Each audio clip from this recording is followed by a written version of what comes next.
안녕하세요. 오늘 사도행전 묵상 6번째 시간입니다. 날씨가 아주 추운데 또 이렇게 또 주님의 전에 찾아오신 여러분들을 환영하고 축복합니다. 오늘 본문은요, 사도행전 3장 1절부터 10절까지의 말씀이 되겠습니다. 사도행전 3장 1절부터 10절까지의 말씀으로 6번째 묵상을 나눕니다. 제가 봉독합니다. 1절입니다. 제9시 기도 시간에 베드로와 요한이 성전에 올라갈새 나면서 못 걷게 된 이를 사람들이 메고 오니 이는 성전에 들어가는 사람들에게 구걸하기 위하여 날마다 미문이라는 성전문에 두는 자라. 그가 베드로와 요한이 성전에 들어가려 함을 보고 구걸하거늘 베드로가 요한과 더불어 주목하여 이르되 우리를 보라 하니 그가 그들에게서 무엇을 얻을까 하여 바라보거늘 베드로가 이르되 은과 금은 내게 없거니와 내게 있는 이것을 내게 주노니 나사렛 예수 그리스도의 이름으로 일어나 걸으라 하고 오른손을 잡아 일으키니 발과 발목이 곧 힘을 얻고 뛰어서서 걸으며 그들과 함께 성전으로 들어가면서 걷기도 하고 뛰기도 하며 하나님을 찬송하니 모든 백성이 그 걷는 것과 하나님을 찬송함을 보고 그가 본래 성전 미문에 앉아 구걸하던 사람인 줄 알고 그에게 일어난 일로 인하여 심히 놀랍게 여기며 놀라니라. 아멘. 사도행전에 나오는 첫 기적입니다. 우리가 요한복음 보면 예수님의 첫 기적이 있는 것처럼 사도행전에 나오는 첫 기적인데 제자들이 했던 첫 기적입니다. 근데 이 제자들이 했던 첫 기적에 아마 제일 중요한 내용은 6절에 나와 있는 나사렛 예수 그리스도의 이름으로 라고 하는 표현이라고 할 수 있겠죠. 이제부터는 예수님이 직접 하시지 않죠. 예수님의 증인들이 이 예수님께서 맡기신 일들을 계속해서 이제 펼쳐나가야 돼요. 그러면 그들이 무슨 힘으로 하느냐? 자기 힘으로 하는 것이 아니라 앞으로 이들의 행할 일들은 곧 예수 그리스도의 이름으로 행해지는 일들이라는 겁니다. 그래서 예수 그리스도의 이름으로 행해지는 첫 번째 기적, 이것이 이제 예루살렘 성전 미문, 아주 아름다운 문 앞에서 일어난 첫 번째 기적, 나면서부터 걸을 수 없는 자를 일으켜 세워서 걷게 하는 사건, 이것이 이제 사도행전에 나오는 베드로와 요한에 의해서 펼쳐진 첫 번째 기적 사건이 되겠습니다. 자, 오늘의 내용이 이제 이와 같은데요. 한번 우리 본문을 보시면 제9시 기도 시간에 베드로와 요한이 성전에 올라갈새, 제9시라고 하면 우리 요즘 시간으로 하면 오후 3시예요. 이게 이제 유대인들이 기도했던 마지막 하루의 일과 중 마지막 기도 시간인데 베드로와 요한이 성전에 기도하려고 올라가는데 거기 2절을 보면 나면서 못 걷게 된 이를 사람들이 메고 오니, 그러니까 이 사람의 병은 중간에 생긴 것이 아니라 선천적으로 태어날 때부터 못 걷게 된 사람이다 하니까 이런 표현들은 아마 문학적으로 표현하면 복선이 되겠죠. 이 사람이 어떤 사람인가를 조금 더 미리 구체적으로 알려주는데, 나면서부터 못 걷게 됐다고 하는 상황은 우리들에게 어떤 생각을 전달해 줍니까? 이 사람은 쉽게 고쳐질 수 있는 게 아니다. 중간에 멀쩡하다가 다쳤으면 다시 돌아오는 걸 우리가 뭐라 그러죠? 회복이라 그러죠. 회복. 다시 돌아오는 게 회복되는 거예요. 근데 이 사람에게는 회복이라는 가능성이 없어요. 왜요? 나면서부터기 때문에, 원래 이런 병을 갖고 있었기 때문에 이거는 어떻게 보면 주어진 거란 말이에요. 운명적으로. 그러니까 그것을 지금 그런 사람을 만나게 됩니다. 이 사람을 사람들이 메고 오니 이는 성전에 들어가는 사람들에게 구걸하기 위하여 날마다 미문이라는 성전문에 두는 자라. 우리 교회는 아니지만 시내에 있는 큰 교회라든지 아니면 외국의 교회들 가면요, 거기에 늘 오시는 구걸하시는 분이 있어요. 제가 어렸을 때 다녔던 교회에 보면 늘 그분이 있고 해마다 있고요. 오랜만에 가두고 했고요. 거의 한 10몇 년 만에 갔는데도 그분이 멀쩡하게 건강하게 그러고 계시더라고요. 근데 그것뿐만 아니라 이제 제가 이제 방학 때 독일 가지 않습니까? 제가 사는 그 시에 가운데 아주 어마어마하게 큰 교회가 있는데 거기에도 또 터잡고 계신 분이 있어요. 그래서 저는 이제 6개월에 한 번씩 가서 그 교회를 가면 그분은 변함없이 있어요. 그래서 야, 저분 참 건강하게 오래 이렇게 형색을 보면 오래 살 것 같지가 않은데 아주 오래 살고 실제로는 건강하시더라고요. 그래서 꼭 이게 교회 오는 사람들은 그 마음 가운데 그래도 뭐가 있습니까? 사랑과 긍휼과 자비심이 있잖아요. 그러니까 그 마음을 이용해서 살 수 있는 사람들은 이렇게 어떻게 보면 자기의 능력으로 뭐를 할 수 없는 분들은 이분은 살 수 있는 길은 오직 남의 도움으로 살 수밖에 없는데 그게 이제 가장 적합한 데가 교회 앞이죠. 교회 앞에 그런 분이 딱 앉아 있으면 예배드리러 오는 사람들의 마음을 찌르잖아요. 너 오늘 내 이웃을 사랑했느냐 하니까 안 도울 수가 없잖아요. 요즘은 많이 줄었지만 지하철 타고 가는 분들이, 지하철에서 구걸하시는 분들이 열에 하나는 대중가요나 가곡을 틀지만 열에 9은 무슨 노래를 틀죠? 찬송가를 틀죠. 그러면 그 중에 이제 확률 깨면 한 20%는 크리스찬일 텐데 크리스찬들의 마음에 호소를 하는 거죠. 당신의 마음속에 있는 주님께서 지금 이런 연약한 이웃을 바라볼 때 어떻게 하실까? 그러면 그래도 뭐 꺼내게 되잖아요. 근데 한 칸에서 한 사람의 신자만 만나도 괜찮은 거 아닙니까? 요새는 그런 분들이 많이 없어졌지만, 그러니까 이 지금 미문 앞에 있는 이분의 마음도 이분의 상황도 똑같아요. 이런 식으로 지금 사는 거죠. 더군다나 당시 유대인들은 반드시 해야 할 게 하루에 한 번씩 구제를 하는 거예요. 그러니까 이분은 어떻게 보면 이게 이분의 삶의 수단이고 직업인 그런 내용입니다. 자, 그 사람이 이렇게 이제 자리를 잡고 앉아 있었어요. 근데 그때 3절을 보면 베드로와 요한이 성전에 들어가려 함을 보고 구걸했겠죠. 도와주십시오, 뭐 주님의 자비하심을, 뭐 이런 식으로 했겠죠. 그러니까 베드로와 요한이 이 사람을 주목하여 봅니다. 그런데 이게 지금 서로 눈싸움이죠. 눈싸움, 그죠? 이 앉은 분은 들어가는 사람의 눈을 보면서 그 어떤 눈으로 바라보겠어요?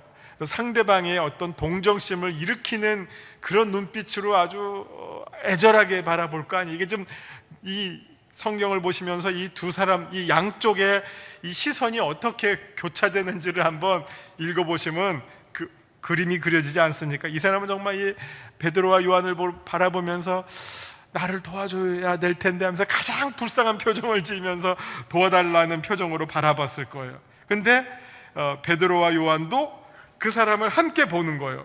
그러면서 우리를 보라 그렇게 말을 해요. 우리를 보라. 근데 재밌는 거는 이 사람이 지금 베드로와 요한을 보고 있어요? 안 보고 있어요? 보고 있어요. 나를 뭘 도와줄까 하는 마음으로 바라보고 있는데 베드로와 요한이 거꾸로 우리를 보라 그래요. 그럼 이건 어떻게 보면 당신이 나를 어떤 기대로 보고 있는데 그 기대 말고 다른 생각으로 한번 나를 바라보시오. 어떻게 보면 나쁘게 말하면 뭔가를 얻으려는 마음으로 나를 바라보지 말고 어떻게 보면 있는 그대로 한번 정직하게 나를 한번 바라보시오. 혹은 뭐 사람과 사람으로 인격적으로 나를 한번 바라보시오. 이렇게 시선을 고정시켜 주는 것이죠.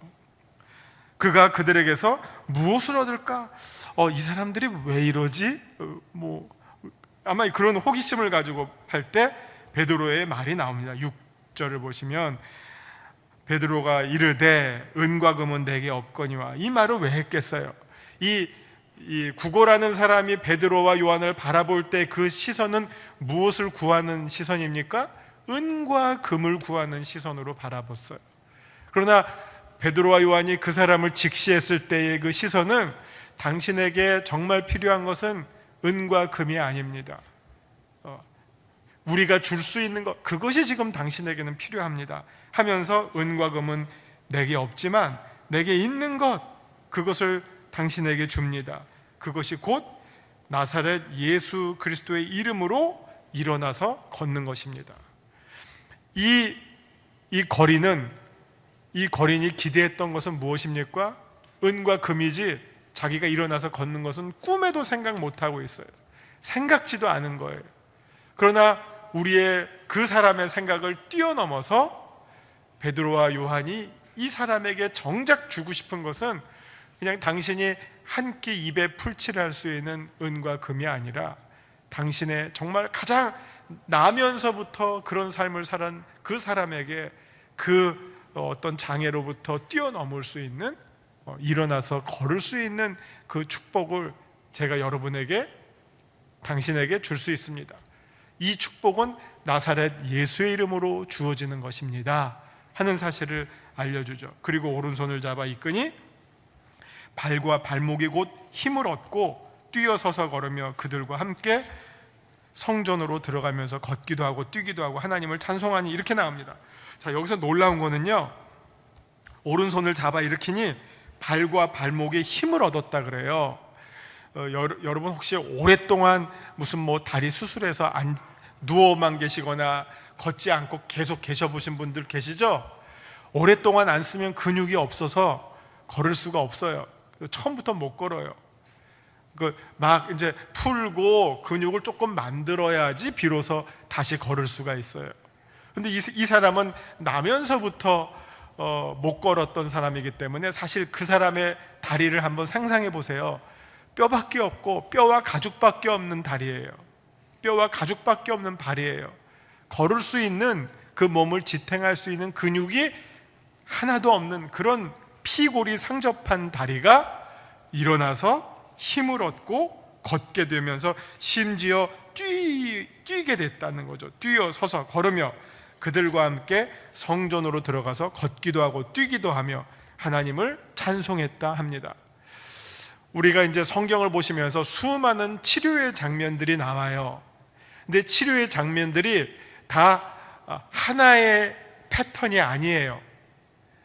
우리가 생각하면 치료할 때 어떻게 예수님께서 치료하실 것 같아? 이래야지 아마 정상일 것 같아. 이렇게 있는데 주님 저를 고쳐주십시오 하면서 자기의 믿음을 주님께 막 나타내요.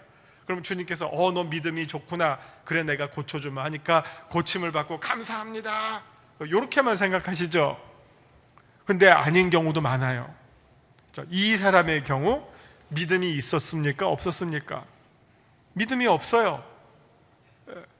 이 사람이 기대했던 거는 돈밖에 없었어요. 그런데 갑자기 뜻하지 않은 걷는 축복이 주어졌어요.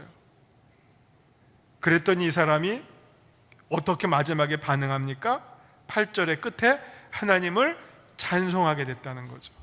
하나님을 찬송하게. 이 말은 신앙을 고백했다는 말이에요. 이게 하나님을 찬송하는 거 누가 합니까?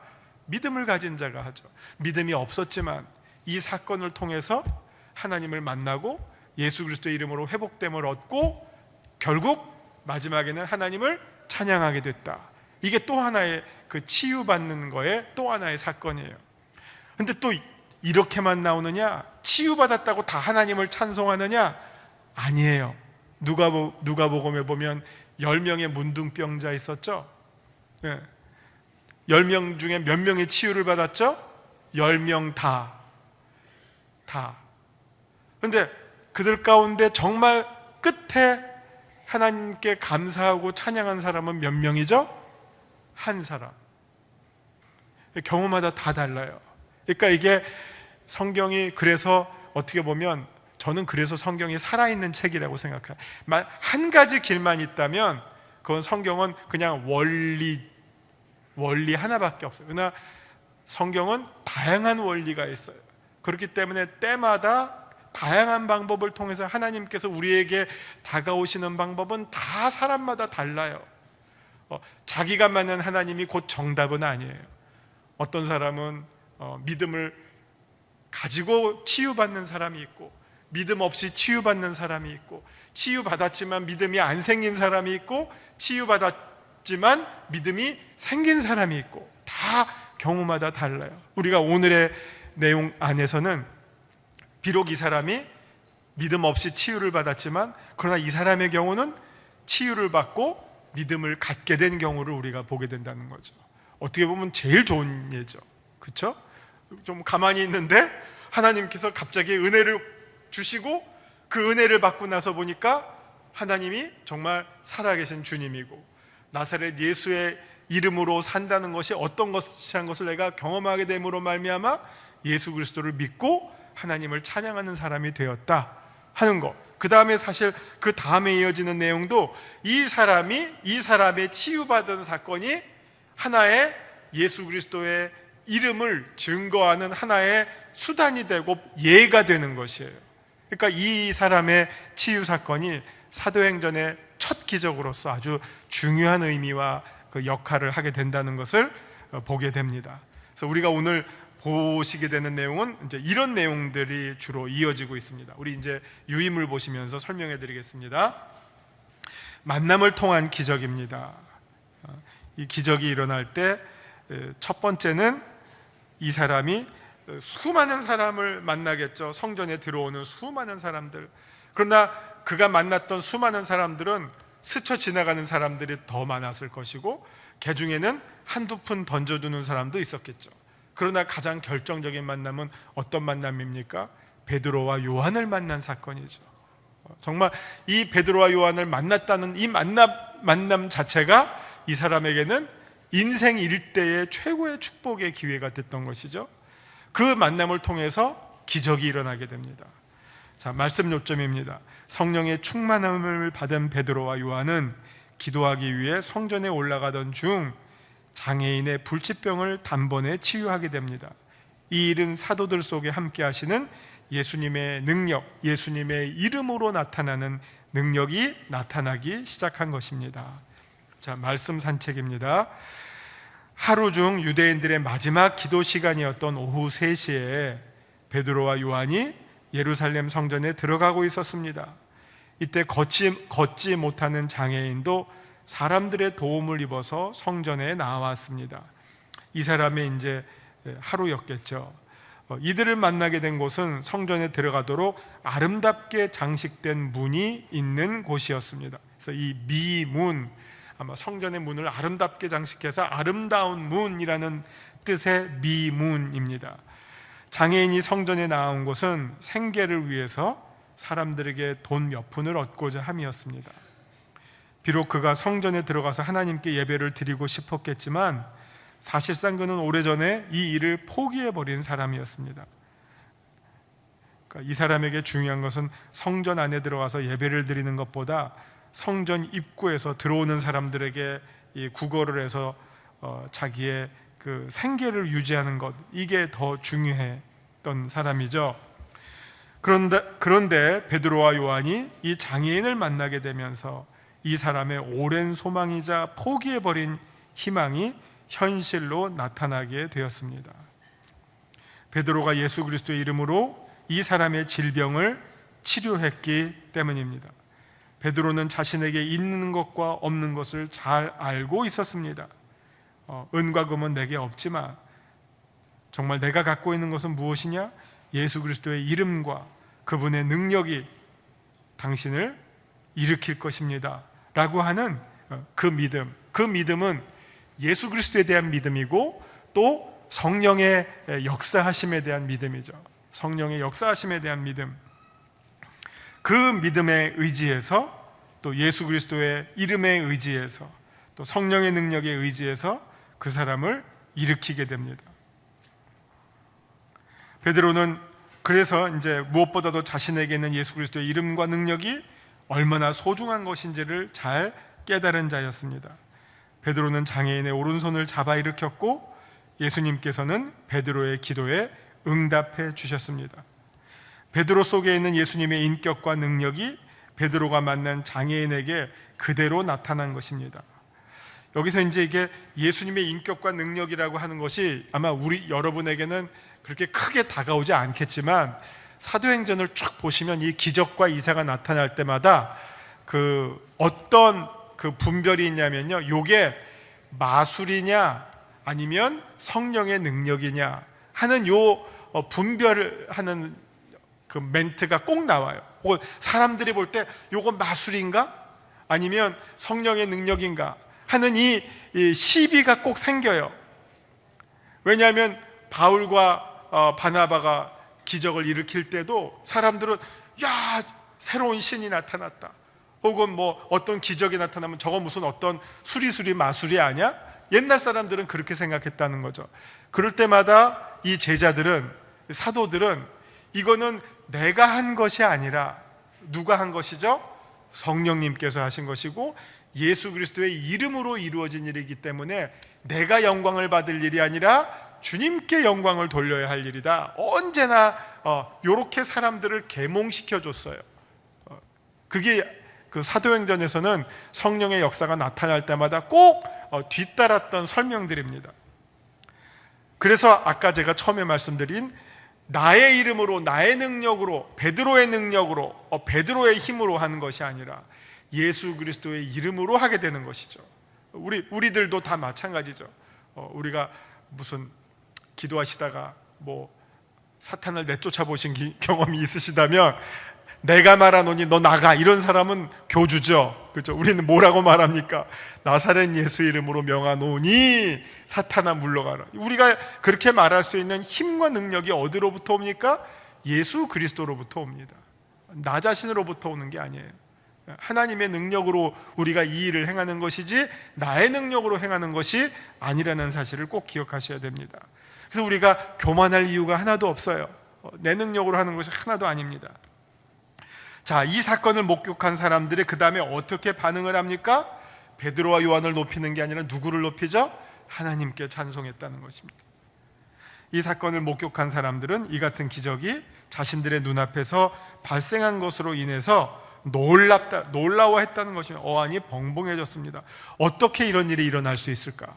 우리가 저 사람 나면서부터 걷지 못했던 사람인 거 아는데 어떻게 이런 일이 일어날 수 있을까? 놀랍고 놀랍다 하면서 하나님을 찬양하게 되었다는 것입니다.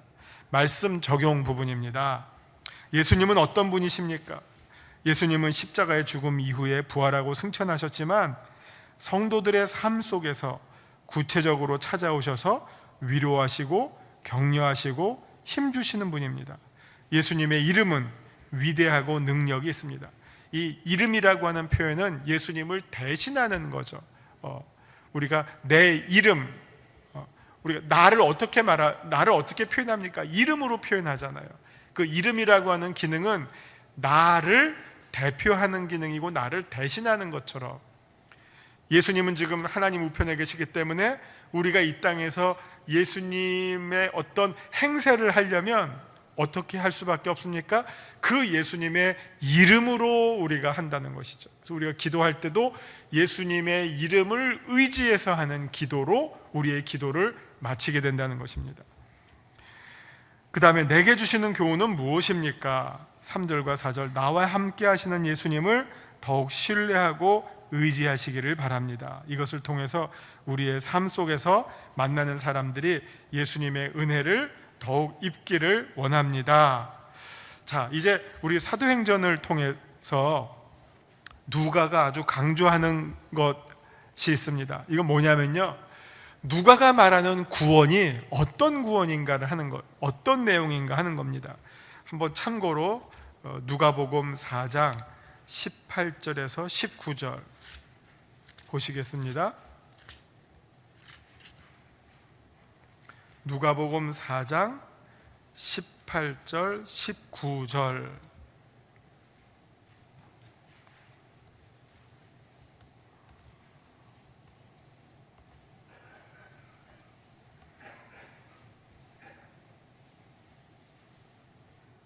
찾으셨죠?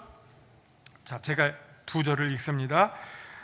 이거 여러분 보시는 것처럼 이사야서 61장 1절 이하를 인용해서 예수님께서 하시는 말씀이고, 예수님이 우리에게 주시고자 하시는 그 구원의 내용이 무엇인지를 알려주는 내용인데요, 이렇게 말씀하십니다. 주의 성령이 내게 임하셨으니 이는 가난한 자에게 복음을 전하게 하시려고 내게 기름을 부으시고 나를 보내사 포로된 자에게 자유를, 눈먼 자에게 다시 보게 함을 전파하며 눌린 자를 자유롭게 하고 주의 은혜의 해를 전파하게 하려 하심이라. 아멘. 자, 이 말은 무슨 말이냐면요, 예수님께서 이 땅에 오신 이유가 가난한 자에게 복음을, 포로된 자에게 자유를, 눈먼 자에게 다시 보게 함을, 눌린 자에게 자유를, 이 말은 예수님은 우리의 필요를 외면하지 아니하신다는 거예요. 우리의 필요를 충족시켜 주시는 분이라는 거예요. 이게 오늘 설교 말씀이랑도 이제 연결이 돼요. 우리의 필요를 충족시켜 주시는 분, 우리의 갈증을 충족시켜 주시는 분, 우리가 가장 필요한 것들을 충족시켜 주시는 분, 그걸 외면하시지 않는 거죠.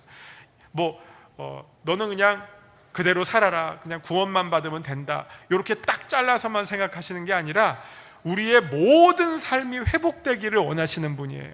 우리의 모든 삶이. 그렇다고 이게 기복신앙이랑은 또 달라요. 예수님의 관심은 우리의 삶의 어느 한 부분만이 아니라 우리의 삶 전체를 보신다는 거고, 우리의 전체의 삶이 회복되기를 원해요. 근데 이게 조금 설명이 좀 더 필요하지만 우리의 전 삶이 구원받기를 원하시는 거예요. 어느 한 부분, 영적인 부분만 혹은 육적인 부분만, 너무 육적인 부분만으로 치우쳐서도 안 되고 너무 영적인 부분만으로 치우쳐서도 안 되고, 우리의 삶이 전체적으로 회복되기를 원하시는 분이에요. 그래서 병든 자를 보실 때 외면하지 아니하시고 그 병든 자의 병을 고쳐주셨어요. 그러나 문제는 그 병 고치는 것이 다가 아니에요. 병 고침을 통해서 그가 궁극적으로 하나님의 자녀가 되고 영생으로 정말 영원히 목마르지 않는 영생의 생수를 마시도록 하시는 분, 영생으로 우리에게 이끌어 주시는 분이심을 나타내 주시기 위해서 우리의 모든 삶을 회복시켜 주시는 분이시다. 요것을 우리가 특별히 누가복음과 사도행전에서 매번 강조하고 있는 내용이라서 이런 관심을 가지시고 한번 사도행전을 읽어나가시면 더 큰 도움이 되실 줄 믿습니다. 오늘 여기까지 합니다. 기도합니다. 주님, 우리가 더욱 주님을 의식하고 또 주님을 더욱 신뢰함으로 주님의 이름을 높이는 자가 되게 하여 주시옵소서. 우리가 살아가는 동안 만나는 일마다, 만나는 어려움마다 예수 그리스도의 이름으로 승리하게 하시고 예수 그리스도의 이름 의지하여 하루하루를 주님의 증인으로 사는 자들 다 되게 하여 주시옵소서. 예수님의 이름으로 기도합니다. 아멘.